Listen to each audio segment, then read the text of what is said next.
Assalamualaikum warahmatullahi wabarakatuh. Perkenalkan, nama saya Misbal Huda dari kelas akuntansi pagi C. Di sini saya akan mempresentasikan materi mengenai laba ditahan. Yang pertama, pengertian dari laba ditahan. Yang dimaksud dengan laba ditahan adalah sebagian atau seluruh laba yang diperoleh perusahaan yang tidak dibagikan kepada para pemegang saham dalam bentuk dividen. Untuk setiap laba yang tidak dibagikan kepada para pemegang saham, itu nantinya akan menjadi tambahan ekuitas pemegang saham. Dalam pembukuannya, laba yang tidak dibagi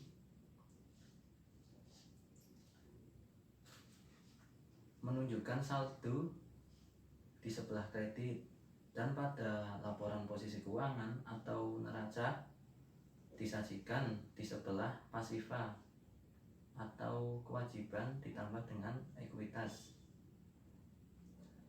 termasuk juga pada struktur modal. Nah, laba yang tidak dapat dibagi dapat digunakan untuk pembayaran dividen kepada para pemegang saham, kemudian untuk penutupan kerugian,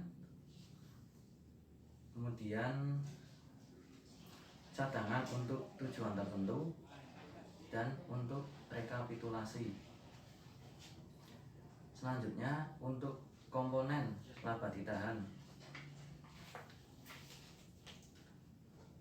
ada dua metode untuk menyajikan komponen laba ditahan. Yang pertama, penyajian komponen laba ditahan atas dasar sumber. Pada metode ini, laba ditahan dapat dirinci menjadi dua. Yang pertama, laba ditahan yang berasal dari operasi normal atau rutin, dan laba ditahan yang berasal dari laba luar biasa. Untuk metode yang kedua, yaitu penyajian komponen laba ditahan atas dasar tujuan penggunaan. Pada metode ini juga dirinci menjadi dua, yaitu yang pertama, penyajian komponen laba ditahan. Dalam praktiknya, penyajian komponen ini ditunjukkan dengan adanya pos cadangan jaminan sosial, laba ditahan terbatas, dan cadangan umum. Penyajian semacam ini sebenarnya sama saja dengan mengaitkan laba ditahan dengan aset tertentu. Artinya, dalam aset apa saja laba ditahan selalu terikat. Kemudian yang kedua, laba ditahan menurut para ahli. Beberapa ahli menegaskan bahwa penyisian laba ditahan sebenarnya kurang bermakna. Penyisian dapat bermakna apabila di sisi aset disisipkan benar-benar sejumlah rupiah untuk tujuan penyisihan tersebut. Misalnya, laba ditahan disisihkan untuk jaminan sosial. Nah, itu akan bermanfaat jika sejumlah kas disisihkan untuk kebutuhan, untuk keperluan tersebut. Selanjutnya, untuk pembatasan laba ditahan. Laba ditahan yang tersedia untuk digunakan sebagai dividen dapat dibatasi pada jaminan Dewan Direksi Perseroan. Pembatasan dapat diatur oleh aturan hukum, kontrak, maupun kebijakan direksi. Contohnya, beberapa ketentuan mengharuskan laba ditahan dibatasi sejumlah saham treasury atau treasury stock yang dibeli agar modal perusahaan tidak digunakan untuk membayar.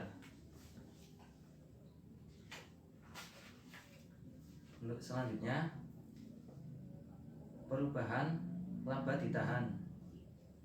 Nah, pada perubahan laba ditahan ini ada empat transaksi yang menyebabkan perubahan laba ditahan. Yang pertama, penyesuaian periode lalu. Yang dimaksud dengan penyesuaian periode lalu adalah perlakuan terhadap suatu jumlah rupiah yang mempengaruhi operasi periode masa lalu yang baru ditemukan atau baru dapat diakui dalam periode sekarang. Contoh, perusahaan pada periode lalu dituntut untuk mengganti rugi sejumlah uang karena dituduh melanggar hak paten perusahaan lain.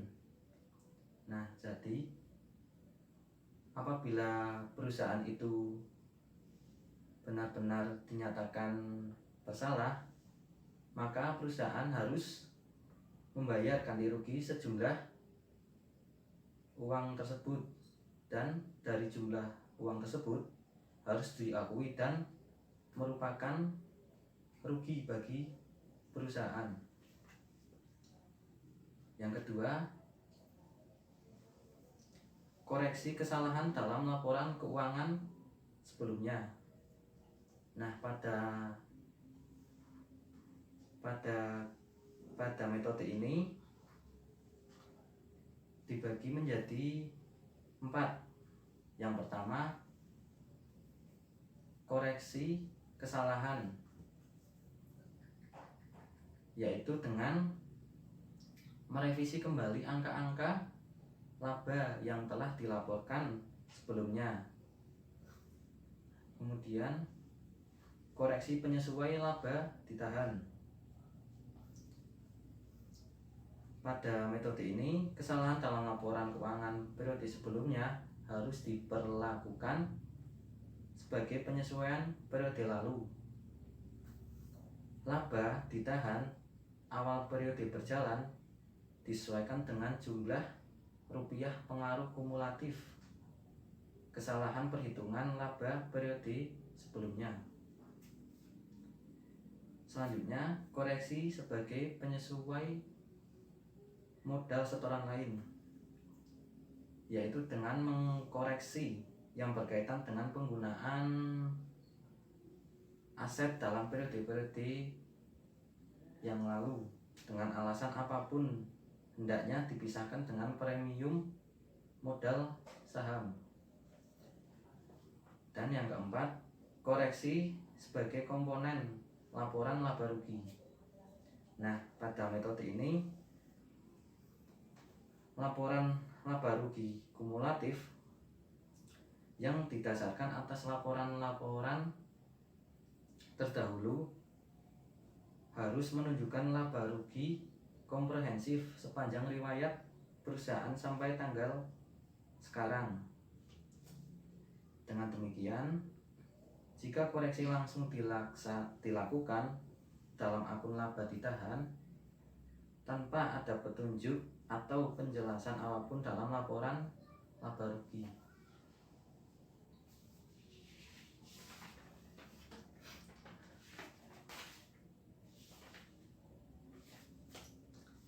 Yang ketiga,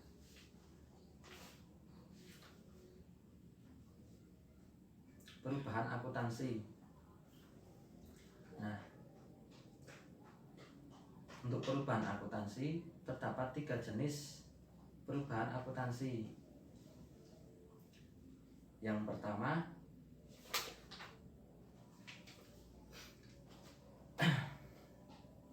perubahan prinsip atau metode akuntansi. Kedua, perubahan taksiran akuntansi. Dan perubahan kesatuan pelaporan. Nah, dari 3 jenis perubahan akuntansi tersebut terdapat 3 metode untuk mengatasi perubahan tersebut, yaitu yang pertama dengan penyesuaian retroaktif, kemudian dengan penyesuaian sekarang dan penyesuaian sekarang dan prospektif. Selanjutnya yang keempat, kuasi reorganisasi. Yang dimaksud dengan kuasi reorganisasi adalah prosedur akuntansi yang mengatur perusahaan untuk merestrukturisasi ekuitasnya dengan menghilangkan defisit. Nah, untuk syarat-syarat perusahaan yang dapat melakukan kuasi reorganisasi antara lain, yang pertama, perusahaan mengalami defisit dalam jumlah yang material. Yang kedua, saldo ekuitas sesudah kuasi organisasi harus positif. Yang ketiga, perusahaan tidak sedang menghadapi permohonan kepailitan. Selanjutnya, cara menyajikan laporan laba ditahan. Terdapat 3 cara untuk menyajikan laporan laba ditahan. Yang pertama, menyajikan laporan laba ditahan yang terpisah. Pada penyajian laporan ini, laporan laba ditahan yang terpisah disiapkan. Saldo awal laba ditahan dilaporkan, kemudian ditambahkan laba bersih atau dikurangi rugi bersih, dan dikurangi dividen untuk mendapatkan saldo akhir laba ditahan pada periode tersebut.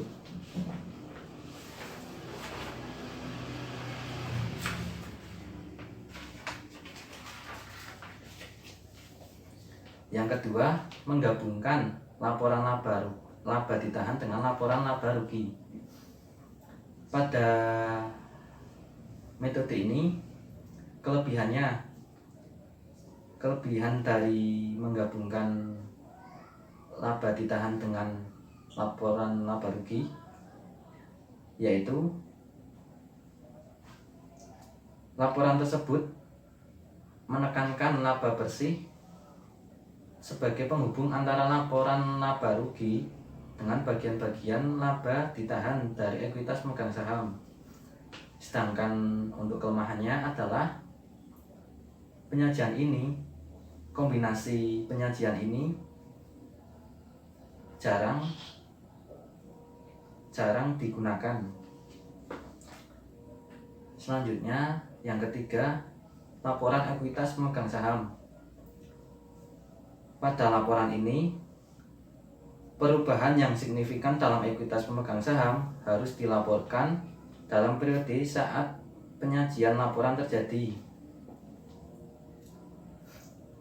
Jika perubahan dalam ekuitas pemegang saham hanya terjadi pada laba bersih atau rugi bersih dan dividen, maka laporan laba ditahan saja sudah mencukupi. Nah, untuk klasifikasi ekuitas pemegang saham antara lain saham preferen, saham biasa, tambahan modal disetor, laba ditahan, dan saham treasury. Demikian presentasi dari saya. Apabila ada penjelasan dari saya yang kurang bisa dimengerti, saya mohon maaf yang sebesar-besarnya. Kurang lebihnya mohon maaf. Wassalamualaikum warahmatullahi wabarakatuh.